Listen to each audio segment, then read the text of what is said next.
Es un verdadero honor poder contar en este programa con el profesor João Murra, uno de los más importantes investigadores de la cultura de nuestro país.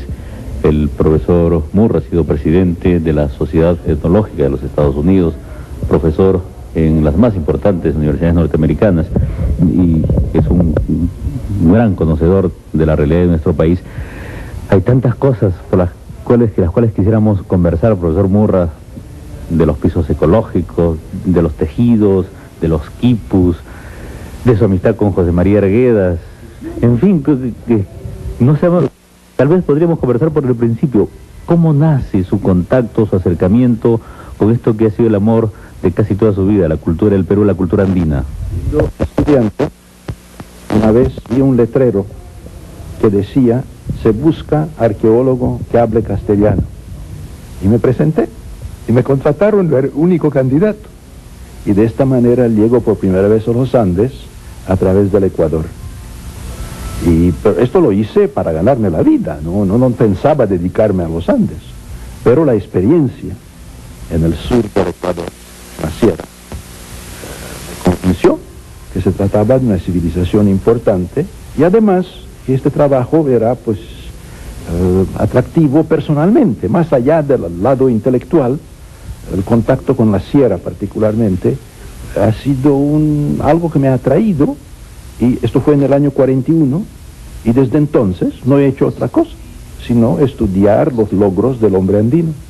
¿Qué cosa fue lo que lo sedujo de esta cultura, de las expresiones del hombre del Ande?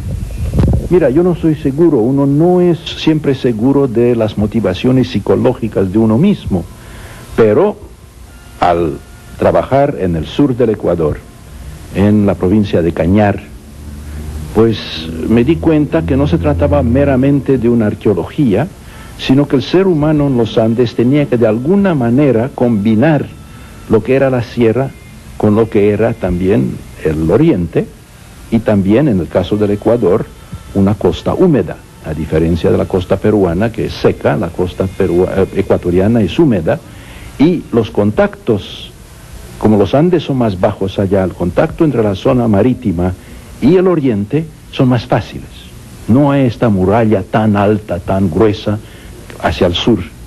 Y al observar todo esto, que en aquella época, estamos hablando de los años 41, 42, pues eran muchas cosas desconocidas, y como un hombre joven, pues me atrajo la posibilidad de aprender y de estudiar este fenómeno, este logro del ser humano, y poco a poco me he dedicado a ello.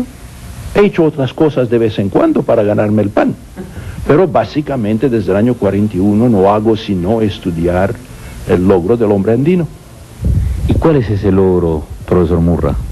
Mira, primero es la alta población, que siempre es un indicio de la capacidad de producir para alimentar esta alta población, porque no tienes alta población a menos que hay métodos productivos, sistemas productivos que te permiten mantener esta alta población.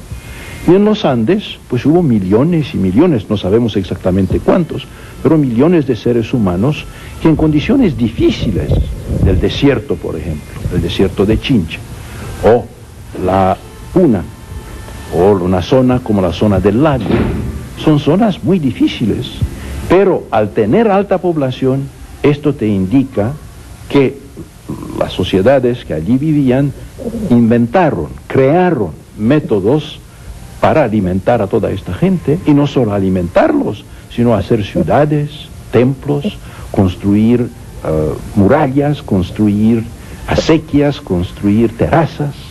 Todo esto presume que había una capacidad productiva que permitía tal desarrollo y tan alta población. Parte de ese descubrimiento suyo son los famosos pisos ecológicos. ¿Qué son? ¿Qué representan, profesor Murra? Es un detalle que en la vida, pues algunas veces detalles asumen una importancia mayor de lo que merecen.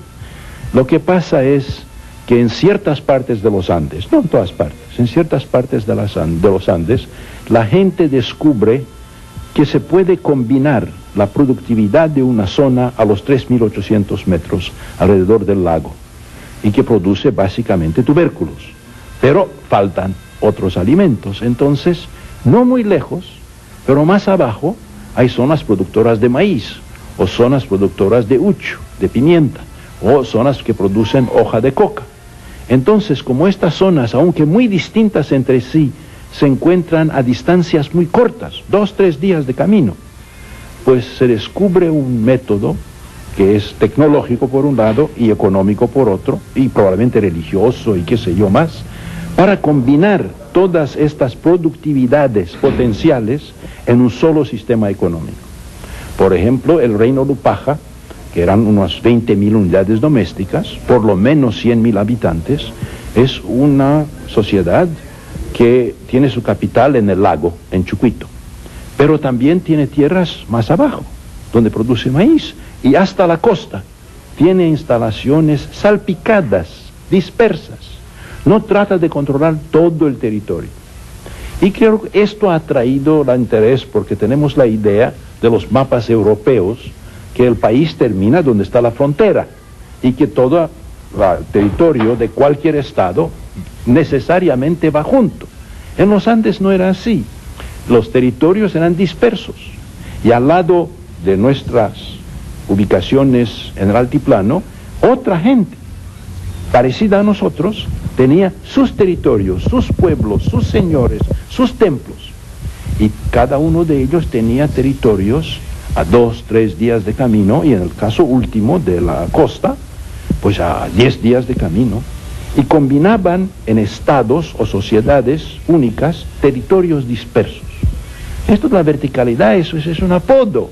Lo que importa es que el territorio de una unidad política es dispersa. No tiene que ser todo unido, no es la Alemania junta o Yugoslavia junta, sino los territorios son dispersos.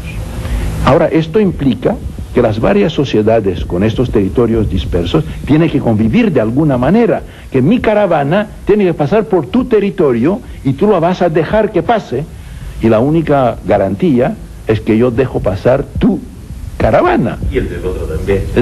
Ahora, muchas veces no se logra tal armonía, si están en guerra, están peleándose, pero a la larga tienen que hacer paz, porque todo el mundo necesita el maíz del lado occidental, pero necesita coca del lado oriental, madera para construir los palacios, esto viene de las yuncas. En la costa tienes pescado, tienes yuyos, tienes maíz, tienes coca también, porque hay coca occidental a la vez que hay coca oriental. No sé, todos esos productos tienen que llegar arriba y la caravana tiene que pasar por territorios ajenos. Lo de pisos ecológicos es simplemente esto, que en los Andes, y no en todas partes, porque no hay ninguna divina pomada en esto, hay zonas donde esto no funciona, y es nuestra tarea de decidir dónde sí funciona y dónde no.